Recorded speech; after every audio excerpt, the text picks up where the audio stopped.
নমস্কার বন্ধুরা, আমি বাগান বিলাসী। আমি আবারও চলে এসেছি আপনাদের কাছে একটা নতুন ছোট্ট ভিডিও নিয়ে। থাম্বনেল আর টাইটেল দেখে আপনাদের সকলেরই জানা হয়ে গিয়েছে আজকের বিষয়। তো বন্ধুরা, আজকে যে বিষয় নিয়ে কথা বলবো সেটা হলো জেট প্ল্যান্ট। আপনাদের সকলেরই বাড়িতে কম বেশি আছে।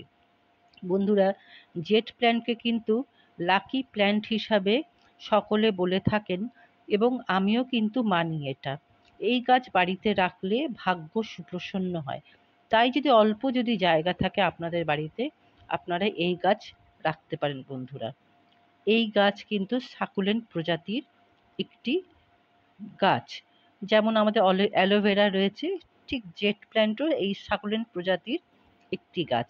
এবার যেটা প্রশ্ন হলো যে এই গাছকে আমরা কোথায় রাখবো, সেটাই হচ্ছে মূল কথা। অনেকে এটা ইনডোরে রাখে, কেউ এবার এটাকে আউটডোরে রাখে। ইনডোরে রাখলে কিন্তু একে 3 দিন অন্তর অন্তর একে রোদ্রে রাখতে হবে। আউটডোরে রাখলে অতিরিক্ত রোদ এবং অতিরিক্ত বৃষ্টির ফলে এই গাছ নষ্ট হয়ে যায়। তো এই জন্য এবার এটাকে কোথায় রাখতে হবে বন্ধুরা? এই গাছকে আপনাদের রাখতে হবে একটু সেমি শেড যদি থাকে, সেখানে যদি আপনারা রাখেন তাহলে এই গাছ ভীষণভাবে ভালো থাকবে। এই দেখুন বন্ধুরা, আমার এই জেট প্ল্যান্টটা কিন্তু ভীষণ ছোট। এবার এই গাছটার মধ্যে কি কি সমস্যা হয়েছে এটাই আপনাদের দেখাবো। যেহেতু আমি এটাকে বাইরে রেখেছিলাম, এই জন্য একটু আমার এই গাছটার মধ্যে সমস্যা দেখা দিয়েছে। এটাই আমি আপনাদের সকলকে দেখাচ্ছি, এবং আপনাদের যদি গাছে এরকম সমস্যা হয়, আপনারা এইভাবে এই গাছটার যত্ন করবেন। এই দেখুন, অতিরিক্ত বৃষ্টির জন্য এই গাছটা আমার যেহেতু বাইরে ছিল, অতিরিক্ত বৃষ্টির জন্য এখানে কিছু কিছু আগাছা জন্মেছে। আপনাদের কাছে যদি টবে যদি এরকম আগাছা হয়, আপনারা কিন্তু এই আগাছাগুলো তুলে দেবেন বন্ধুরা। দ্বিতীয় যেটা হলো, অতিরিক্ত বৃষ্টির জন্য কিন্তু এই গাছের ডাল পচে যায় মাঝে মাঝে। তখন কি করতে হবে বন্ধুরা? কারণ এই গাছ কিন্তু অতিরিক্ত জল একদম এরা সইতে পারে না। এই জন্য এদেরকে সেমি শেডে রাখার কথা সকলেই বলে থাকেন। তা আমার এই গাছটারও কিন্তু একটা ডাল অতিরিক্ত বৃষ্টির জন্য গাছ ডালটি পচে গেছে। এবার এই ডালটার আমি কি করে এবার মাটিটাকে আমি যত্ন করব? কারণ মাটির মধ্যে অলরেডি কিন্তু ফাঙ্গাস দেখা দিচ্ছে। এই জন্য আমি এই গাছটার আমি যত্ন করছি এবং আপনাদের দেখাচ্ছি। এটা যেহেতু সাকুলেন্ট প্রজাতির গাছ, আপনি কি করে বুঝবেন? দেখুন, পাতাগুলো মোটা মোটা। যখন এটাকে পাতাগুলোকে যখন ছিঁড়বেন, দেখবেন পাতার ভেতর থেকে এক ধরনের জল বেরোবে। তার মানে কি, এদের পাতার ভেতরে ওরা জল স্টোর করে রাখে। তাই এই গাছকে যতটা সম্ভব পারবেন কম জলে রাখবেন। দেখতে পাচ্ছেন বন্ধুরা? আর এই গাছকে আপনারা চেষ্টা করবেন ঝোপালো করার জন্য। বারবার পিঞ্চিং করলে এই গাছ নিজের থেকেই ঝোপালো হয়ে যাবে। এবং জেট প্ল্যান্ট কিন্তু কাটিং থেকেও খুব ভালো গ্রো হয়। আপনারা যদি জেট প্ল্যান্টের একটি ডাল জলের মধ্যে রেখে দেন, তাহলে দেখবেন আপনা আপনি এই ডাল থেকে এরা শিকড় বৃদ্ধি হয়ে যায়। এই গাছের বৃদ্ধি কিন্তু খুব তাড়াতাড়ি হয়। এই জন্য কোনো অসুবিধা হয় না। খুব অল্প যত্নের গাছ হলো এই জেট প্ল্যান্ট। তো বন্ধুরা, আমার যেটা সমস্যা হয়েছিল এই গাছটার মধ্যে, অতিরিক্ত বৃষ্টির জন্য টবের মাটিতে জল প্রচুরভাবে জমে রয়েছিল, এবং তার জন্য কি হয়েছে, এই একটা ডাল পচে গেছে। এই ডালটা পচে যাওয়ার জন্য গাছটার শিকড়েরও গোড়াতেও অনেক রকম সমস্যা দেখা দিয়েছে। আমি তাই জন্য করছি কি বন্ধুরা, আপনারা দেখতে পাচ্ছেন নিচ থেকে দেখা যাচ্ছে, দেখুন একটা ডালে কিন্তু শুকনো দেখা যাচ্ছে, মানে পচে গিয়েছে সেই ডালটি। এই ডালটাকে আমি যথারীতি এখান থেকে রিমুভ করে দেব। বন্ধুরা, আপনারা দেখতে পাচ্ছেন জেট প্ল্যান্ট। জেট প্ল্যান্টকে কিন্তু বেশি কড়া রোদে রাখবেন না। অতিরিক্ত বৃষ্টির হাত থেকে এদের রক্ষা করতে হবে। বারবার করে আপনাদের বলছি যে বেশি কড়া রোদে রাখলেও মুশকিল এবং অতিরিক্ত বৃষ্টির মধ্যে রাখলেও মুশকিল।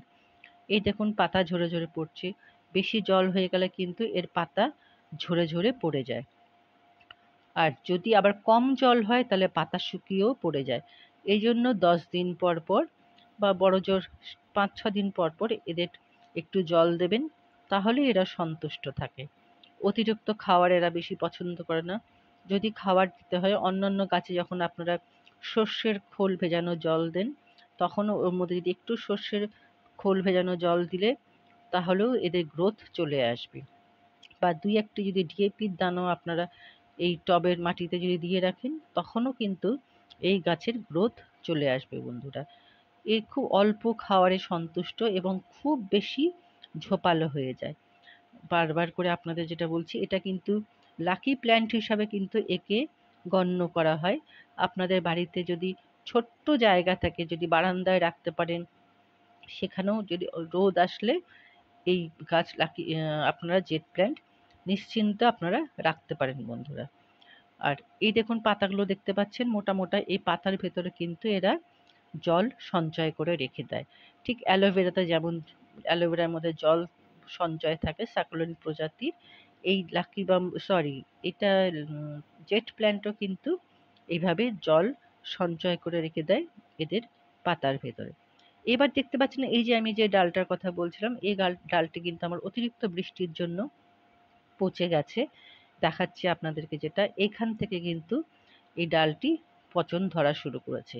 এই পচনটি কিন্তু সারা গাছের মধ্যে কিন্তু পচনটি ধরে নেবে বন্ধুরা। এই জন্য আমি এই ডালটি আমি এখান থেকে সরিয়ে দিলাম। এবার যেটা আমি করব বন্ধুরা, আপনারা দেখুন, খুব সহজ উপায়, যেটা আমি ঘরোয়া উপাদান আপনাদের দেখাবো। আপনাদের সকলের বাড়িতে সেই জিনিসটি আছে এবং আপনারা এটা ব্যবহার করতে পারবেন অতি সহজে বন্ধুরা। আমি কি করছি দেখুন বন্ধুরা,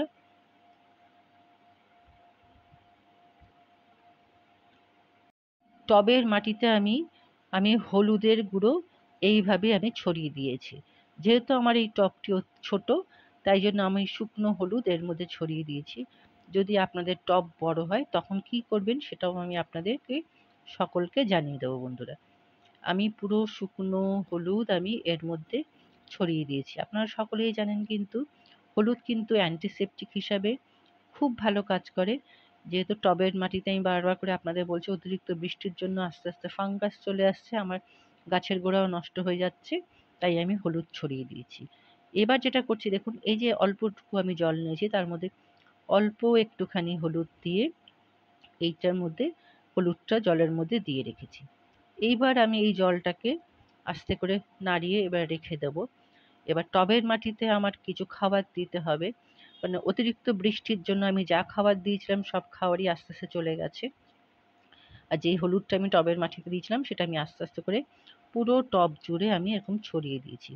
আপনাদের যদি টব ছোট থাকে আপনারা এরকম হলুদ শুকনো এইভাবে ছড়িয়ে দেবেন, তার উপরে জল ঢেলে দিলেও কোনো সমস্যা হবে না। আমি এরকম করে পুরো টবের মধ্যে হলুদটা ছড়িয়ে দিলাম। তারপরে যেটা আমি করছি বন্ধুরা, এবার যেহেতু খাবার দেব, আমি কয়েকটি এই দেখুন ডিএপির দানা নিয়েছি। আমি টব অনুযায়ী আমি ডিএপির দানা দেব। অল্প কটা ডিএপির দানা নিয়েছি। আপনাদের টবের সাইজ অনুযায়ী কিন্তু ডিএপির দানা অবশ্যই দেবেন। গাছের বয়স এবং টবের সাইজ অনুযায়ী সেই খাবারটি আপনারা জেট প্ল্যান্টে দেবেন। এই দেখুন এই কটা আমি ডিএপির দানা এইবার আমি টবের মাটিতে চারিদিক থেকে এভাবে ছড়িয়ে দিয়েছি বন্ধুরা। দেখতে পাচ্ছেন বন্ধুরা, আমি ঠিক এভাবে ছড়িয়ে দিলাম। তারপরে যে আমি হলুদটা ভিজিয়ে রেখেছিলাম জলের মধ্যে, সেই জলটি আমি অল্প করে এর মধ্যে দিয়ে দিয়েছি। আমার টবের মাটি ভেজাই ছিল, তবুও অল্প করে দিয়ে রেখেছি যাতে এটা পুরোটাই ছড়িয়ে যেতে পারে।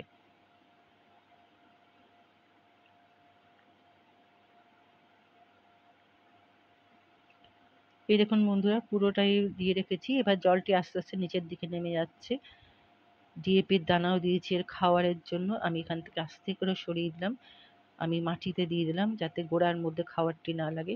আপনারা সকলেই জানেন কিন্তু যে গাছের গোড়ায় কোনো খাবার দেওয়াটি গাছের জন্য উপযোগী হবে না। তাই আমি গোড়া থেকে অনেকটু দূরেই আমি এই ডিএপির দানা দিয়ে রেখেছি বন্ধুরা।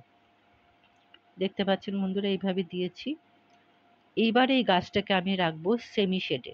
আপনাদের প্রথমেই আমি জানিয়েছি এই জেট প্ল্যান্টকে কিন্তু সেমি শেডে রাখলে সবচেয়ে ভালো থাকে। অতিরিক্ত রোদেও রাখা যাবে না, অতিরিক্ত বৃষ্টিতেও কিন্তু জেট প্ল্যান্টকে রাখা যাবে না। যদি আপনারা শেডের নিচে রাখেন, এই শেডের নিচের থেকে যেই আলোটি আসবে ৩-৪ ঘন্টা আলো যে আসবে সেই আলোতেই গাছ তার নিজের মতন করে তার বৃদ্ধি, গ্রোথ, খাওয়ার সব সূর্যের আলোর মাধ্যমে সে গ্রহণ করে নেবে বন্ধুরা। তা আপনাদের সকলকে আমি এই জেট প্ল্যান্ট নিয়ে ছোট্ট একটা ভিডিও দিলাম। আমার গাছটি যেহেতু ছোট, এই গাছটাকে আমি কিভাবে করব, এবার আমি গাছটাকে যেটা করছি, আমি একটু একটু করে পিঞ্চিং করছি বন্ধুরা। পিঞ্চিং করলে কি হবে, গাছটি কিন্তু বেশ ঝোপালো তৈরি হয়ে যাবে। তো বন্ধুরা, আপনারা আপনাদের বাড়িতে জেট প্ল্যান্টটা এইভাবে যত্ন করুন, দেখবেন গাছ আপনাদের অনেক বেশি ঝোপালো হবে এবং আপনাদের বাগানও দেখতে ভালো লাগবে বন্ধুরা। আপনাদের সকলের এই ভিডিওটি কেমন লাগলো আমাকে অবশ্যই আপনারা কমেন্টের মাধ্যমে জানাবেন। তাহলে আমি খুশি হব আরেকটি নতুন ভিডিও করার জন্য। আজ তাহলে আমি আসি। আপনারা সকলে ভালো থাকুন, সুস্থ থাকুন এবং বাগান নিয়ে মেতে থাকুন। টাটা।